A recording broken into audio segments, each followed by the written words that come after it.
kalian ada yang mau pesen kopi nggak? Aku mau pesen coklat. Apa? Kayak Marta, biasa. kayak biasa ya coklat ya. Aku 1 kopi susu less sugar. Kak Nisa, kopi susu less sugar. Oke, aku pesen ya. Tapi kita tuh udah pesen kopi loh kemarin.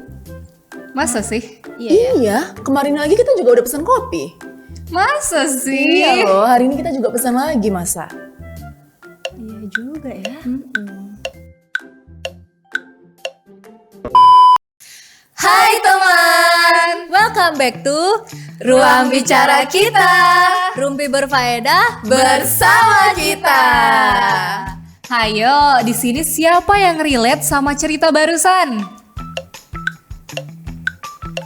Nah, hal itu merupakan pengeluaran-pengeluaran kecil yang rutin kita keluarin tanpa sadar. Nah kalau aku sih ya biasanya bilangnya itu self reward gitu. Misalnya habis nyelesain deadline yang banyak atau habis nugas tuh aku dinginin otakku dengan minuman-minuman dingin kayak tadi. Tapi harus hati-hati loh, karena pengeluaran-pengeluaran kecil kayak gitu, tapi rutin dilakukan, itu bisa mengganggu pengeluaran kalian nantinya loh kalau berlebihan. Oh, berarti lebih ke awareness terhadap pengeluaran-pengeluaran yang akan kita keluarin gitu ya Kak ya? Bener banget. Nah di Rumpi kita kali ini kita mau bahas nih secara makin spesifik atau mendalam tentang financial planning, yaitu untuk bagaimana sih ngelola keuangan pribadi kita dan harapannya itu bisa membantu kita mencapai tujuan-tujuan hidup kita baik di masa kini maupun di masa depan nanti. Nah, menarik banget nih. Berarti kalau kita mau mengelola keuangan, berarti yang harus ada duluan itu uangnya nggak sih? Ya iyalah Ya, namanya jelas dong. pengelolaan keuangan. Iya, pengelolaan keuangan, berarti harus ada uang yang dikelola. Nah, dari mana sih dapatnya uang tersebut? Ya, ada yang namanya penghasilan. Ya, benar. Penghasilan ini sendiri ada 2 jenis penghasilan, yaitu penghasilan aktif sama penghasilan pasif. Pasif. Udah tahu belum itu apa? Sering denger sih, Iya, tapi penghasilan- jelasin dong Kak. Penghasilan aktif itu penghasilan yang kita dapatkan dari bekerja. Iya. Ya, jadi pada saat kita bekerja itu yang dinamakan penghasilan aktif. Sedangkan penghasilan pasif itu lawannya. Oh, jadi kayak seolah-olah kalau kerja tuh kita ada menyumbangkan waktu dan tenaga, terus kita dibayar dan digaji. Sedangkan kalau passive income itu kita seolah-olah kita nggak ngapa-ngapain ya, kayak Iya. kita Iya. nggak kerja, kayak kita nggak meluangkan waktu, tapi kita digaji atau mendapatkan penghasilan kayak gitu mungkin Kak ya. Ya, kurang lebih kayak gitu sih. Kurang Cuma lebih kayak gitu. contoh nyatanya itu misalnya adalah investasi. Nah, investasi itu kan kita Iya, dapat iya. imbal hasil kan? Iya benar. Ya, sama juga kalau kita misalnya bisnis, itu kita bisa dapat bagi hasil Dana usaha. bagi hasil, Benar. iya, Itu yang benar namanya sekali. penghasilan pasif. Dan penghasilan ini yang harus kita kelola supaya Benar. bisa. Mencapai tujuan keuangan kita. Ya benar banget. sih. Berarti kita harus menyusun tujuan hidup dulu dong. Iya dong. Oh ya jelas dong kalau gitu. Nah dan teman-teman, tujuan hidup itu semakin spesifik kita susun atau kita buat, itu akan semakin bagus. Kenapa? Karena semakin spesifik tujuan hidup kita, kegiatan kita, dan effort kita itu akan semakin terarah untuk mencapai tujuan-tujuan tadi. Nah coba nih aku tanya dulu sama si Marta. Marta punya tujuan hidup nggak sih Mar? Ya pastilah Tam. Ngapain gue hidup gitu kan? Oke, sekarang tujuan hidupnya Marta apa nih? Ya kalau aku sih ya kayak orang pada umumnya gitu loh. Ya semua orang pengen hidup bahagia gitu loh. Tapi bahagia itu kayak terlalu luas gitu nggak sih? Kayak kurang spesifik gitu. Iya, let's make it Bentar. semakin Coba aku rinci ya. Ya pastinya yang pertama aku pengen menikah. Oke, Yang kedua punya rumah gitu. Terus punya dana pendidikan anak. Atau nanti kalau aku udah tua nanti aku pengen punya dana pensiun gitu. Ya, bisa sih ya. bisa. Nah, jadi ini kan Marta udah nge-breakdown tadi tuh ya. Tujuan-tujuan dia yang lebih spesifik. Di sini kalau masalah menikah dan juga punya anak itu aku kurang bisa kasih contoh ya. Tapi mungkin di sini untuk rumah.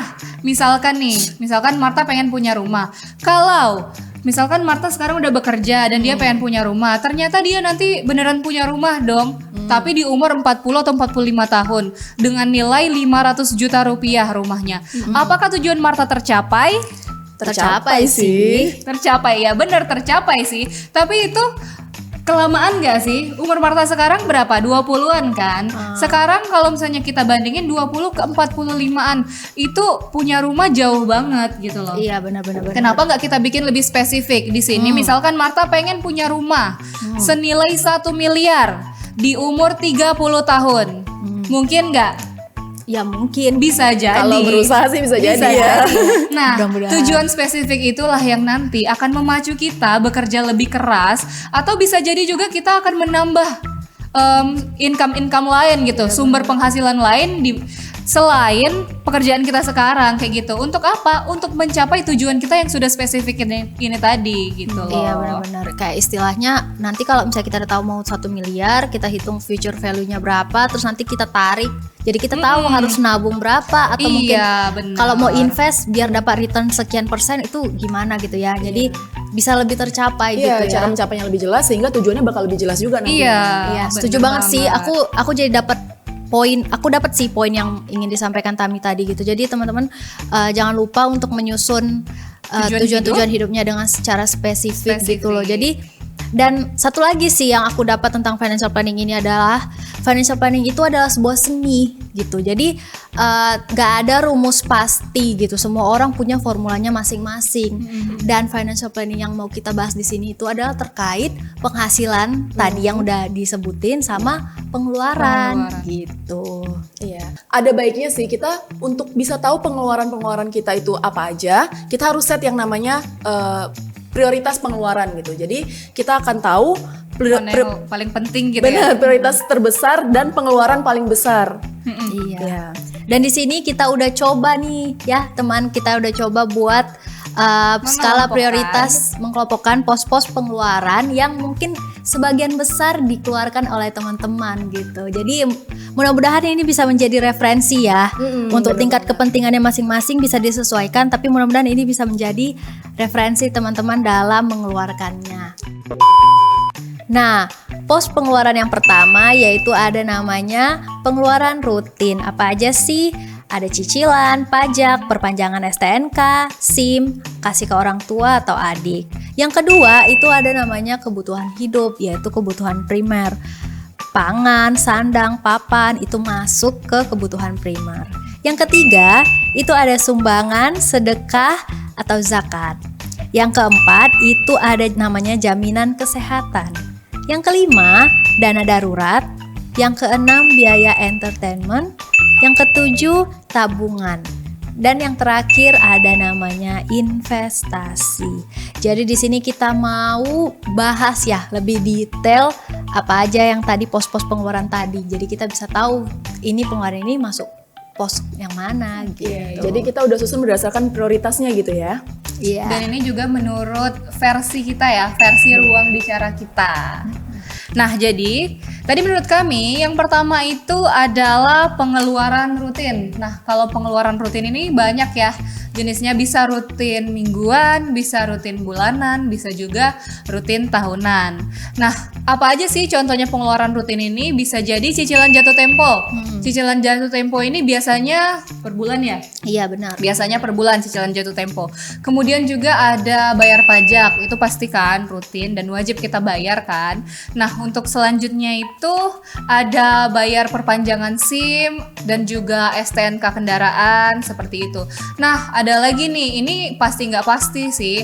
Ada orang-orang yang masih rutin ngirim ke keluarganya, ke orang tua, ke saudara, adik atau kakak seperti itu. Nah, terus yang kedua, ini adalah kebutuhan pokok ya, kalau nggak salah tadi ya. Kebutuhan hidup. Kebutuhan hidup ini juga bisa dibilang rutin sih. Tapi kebutuhan hidup ini mencakup sandang, pangan, dan papan. Nah, kalau untuk sandang dan papan itu mungkin nggak bisa kita bilang rutin juga kan, karena mungkin kalau untuk rumah kita nggak terus-terusan beli rumah rutin kan. Paling kalau ada yang perlu diperbaiki itu sesekali saja diperbaiki. Dan juga kalau untuk pakaian, untuk sandang juga itu nggak mungkin kan kita belinya tiap bulan. Apa tiap bulan kalian beli? Tergantung tergantung sih. tergantung kebutuhan kan, jadi itu nggak bisa juga kita bilang rutin, tapi ini adalah kebutuhan untuk hidup ya, kebutuhan pokok. Nah yang paling rutin juga dan juga kebutuhan pokok, kebutuhan untuk hidup ini adalah pangan nih, untuk kita beli makanan, minuman dan sebagainya. Nah ada juga nih biaya-biaya lain yang untuk menunjang kehidupan kita dan juga rutin, seperti biaya listrik, biaya air, biaya kebersihan, biaya keamanan, dan sebagainya. Nah, bener banget tuh yang dibilang Tami tadi ya. Itu termasuk kebutuhan pokok kita ya. Kuota internet. Oh iya Itu kan benar. udah primer banget gitu loh. Zaman sekarang nih ya pasti itu kelupaan, kelupaan tadi, kuota internet juga masuk kebutuhan rutin dan kebutuhan hidup. Iya, walaupun jarang tapi hampir setiap orang pasti menggunakan internet. Pasti menggunakan ya. internet. Iya. Nah, terus nih yang ketiga, sebagai umat beragama dan Masya sebagai Allah. makhluk sosial, pastinya ya kita itu sebaiknya menyisihkan sedikit dari pendapatan kita untuk membantu saudara-saudara kita. Biar berkah ya Bun ya. Iya, benar. Nah, biasanya nih di umat Islam namanya zakat atau sedekah gitu ya. Sedangkan di umat Kristiani ada yang namanya perpuluhan. Nah, selain itu ada yang namanya biaya sosial untuk membantu saudara-saudara kita yang mungkin mengalami bencana atau lain sebagainya. Nah, yang keempat nih, termasuk yang penting dan gak kalah penting, itu adalah jaminan kesehatan. Nah, jaminan kesehatan ini bisa berupa asuransi kesehatan ataupun yang kita kenal dengan namanya BPJS. Nah, jadi ada baiknya kita semua sudah mulai mempersiapkan jaminan kesehatan kita agar nantinya jika ada sesuatu yang terjadi nih, kita kan nggak tahu ke depannya akan seperti apa. Kita bisa mengatasinya dengan lebih mudah seperti itu. Nah, selanjutnya ini penting banget sebenarnya sih. Namanya Semuanya penting ya Bun ya dari Iya, tadi kayaknya. benar, semuanya penting dong. Karena penting ini makanya masuk ke dalam list prioritas pengeluaran Oh iya, kita. benar-benar. Yang udah kita masukin sini karena semuanya itu penting ya. Iya, Nggak penting kalah banget. penting. Nggak kalah penting. Nah, ini yang penting tadi yang saya bilang adalah dana darurat. Dana darurat ini penting sekali karena fungsinya untuk sesuai namanya sih. Iya. Pada saat ya. darurat. Nge-cover hal-hal yang bersifat Darurat, iya. Contohnya nih misalnya, ya suatu saat kita misalnya kehilangan pekerjaan, tentunya kan kita tetap akan ada pengeluaran, tapi kita nggak ada penghasilan kan. Iya. Nah, disinilah perannya dana darurat untuk membantu kita mengatasi hal-hal darurat seperti itu. Iya, ketika terjadi kekosongan pendapatan gitu ya. Iya, benar Iya, sekali. Dan pastinya beda kan. Oh iya, Kalau benar yang dana banget. darurat. Besarnya dana darurat setiap orang tuh berbeda, tergantung status dan profil resiko masing-masing orang. Pastinya yang single akan berbeda dong dengan yang sudah berkeluarga, dan punya iya, anak. dan punya anak pasti. Oke, Iya. benar-benar. Dan yang nggak kalah penting nih ya, ada kalah namanya, penting lagi ya. iya dong, ada namanya itu biaya entertainment gitu loh. Nah, apa sih biaya entertainment? Ya itu setiap orang pasti punya yang namanya menjalankan hobi atau mungkin hangout bareng teman atau mungkin ya makan di luar gitu-gitu kayak atau perawatan diri gitu yang untuk mengembalikan recharge gitu loh. Kayak misalnya kita udah capek kerja terus kita ya jalan-jalan sedikit gitu ya. Nah, itu penting juga gitu. Jadi teman-teman jangan merasa berdosa juga untuk ngeluarin biaya untuk menghibur diri gitu. Iya, itu penting banget loh Bun. Biar Iya. nggak gila. Iya, benar. Biar tetap waras dan nggak stres ya menjalani hidup Iya, ini. asalkan jumlahnya tetap pada Batas yang wajar. wajar gitu. Benar. Jangan berlebih-lebihan Iya, juga gitu. Terus tadi kita juga sempat singgung ada nama pos pengeluaran namanya tabungan. Nah, kenapa sih kita harus nabung gitu? Nah, gimana? Karena akan ada pengeluaran itu dalam jumlah yang besar. Misalnya kita mau liburan atau misalnya kita mau bayar DP rumah gitu. Misalnya kita rencanain mau beli rumah terus bayar DP, itu kan jumlahnya besar gitu. Benar. Naik haji, menikah, banyak ya. Iya, Iya. sebenarnya banyak gitu. Jadi itu kita sisihkan penghasilan kita tiap bulan untuk kita tabung supaya kita bisa di suatu waktu yang udah kita tentuin kita bisa bayar tuh pengeluaran yang besar itu jumlahnya gitu loh. Dan nominalnya disesuaikan juga ya sama waktu maupun ya besarannya gitu. Jadi buat teman-teman kalau ada tujuan-tujuan yang jumlahnya besar, ayo silakan ditabung, disisihkan gajinya mulai dari sekarang. Dan yang terakhir itu ada namanya investasi. Investasi ini menjadi hype banget ya Iya, di kalangan lagi anak banget muda. ya, zaman sekarang investasi. Iya, gitu. Kayaknya nggak ada yang nggak tahu investasi gitu ya. Iya, kayak ini tuh menjadi kayak orang berlomba-lomba gitu untuk berinvestasi gitu. Tapi ya teman, kita mau saranin nih buat teman-teman semua, usahakan untuk menyisihkan uangnya untuk investasi, usahakan pengeluaran-pengeluaran yang tadi sudah kita sebutkan di sebelum-sebelumnya itu sudah terpenuhi. Supaya apa? Supaya teman-teman semua atau kita bisa berinvestasi dengan tenang gitu. Nah, itulah mengapa ini pos investasi kita taruh di paling bawah. Iya, benar. Tadi kan kita bilang urutan ini berdasarkan prioritas ya, dari Iya, yang paling penting menurut kita sampai yang bukan nggak penting, kurang mungkin dibanding yang lain. Jadi investasi ditaruh di paling bawah itu kenapa? Karena tadi mungkin setelah ketujuh pengeluaran kamu itu udah terpenuhi dengan baik dan ternyata kamu masih punya dana lebih nih. Iya. Ada baiknya daripada dianggurin tuh duit, mending kita investasiin. Gitu. Nah, dan untuk investasi ini juga ada jenisnya juga nih, ada yang jangka panjang dan juga jangka pendek. Sebelumnya kita juga harus cari-cari tahu karena beberapa instrumen investasi ini cocok-cocokan juga loh. Iya. Ada yang cocok buat di investasi jangka panjang, ada juga yang cocok untuk investasi jangka pendek. Nah, kalau di sini teman-teman bertanya nih, kenapa sih harus larinya ke investasi kalau semua kebutuhan yang di atas itu udah terpenuhi? Kenapa? Karena ini adalah salah satu cara untuk mengalahkan inflasi dari uang yang kamu punya. Contohnya aja nih, misalkan dulu kamu mau beli Indomie, kita mau beli Indomie dengan Rp1.000 aja tuh udah bisa ya. Iya, bisa masih Zaman bisa. kapan ya Zaman tapi dulu itu tuh kayak 1.000 masih dapat sih. Pakai Iya, telur malah sekitar zaman ya. SD SMP lah ya. lupa lah ya, tapi dulu itu dapat. Aku mau beli Indomie seharga Rp1.000 tuh masih dapat. Sekarang harga Indomie udah berapa coba? Kisaran 2.000 sampai 2.500 lah ya. 2.500 udah beda kan ya. Nah, kalau misalkan sekarang nih kamu punya uang, kita punya uang berlebih sebesar 2.500, sekarang kita masih bisa tuh untuk dibikin makan Indomie.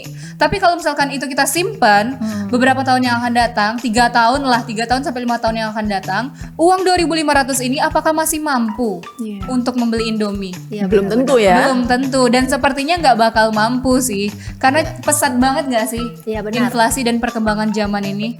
Itulah guna investasi ya untuk jadi menjaga itulah nilai uang kita. Gunanya investasi untuk menjaga kemampuan daya beli nilai uang kita yang kita punya sekarang. Iya. Seperti itu teman-teman. Ini kalau investasi dibahas ini kayak terlalu panjang gitu ya. Kayak Panjang berat gitu banget bahasan sih. kita sekarang ini ya.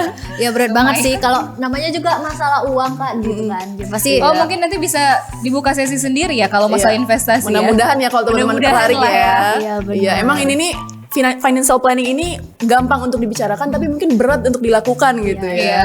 tadi kan kita udah sempat bahas tuh penghasilan, pengeluaran. Nah, aku tuh tiba-tiba mulai goyang nih kayak atau mulai bertanya nih. Jadi sebenarnya gimana sih financial planning yang ideal itu? Gimana ya?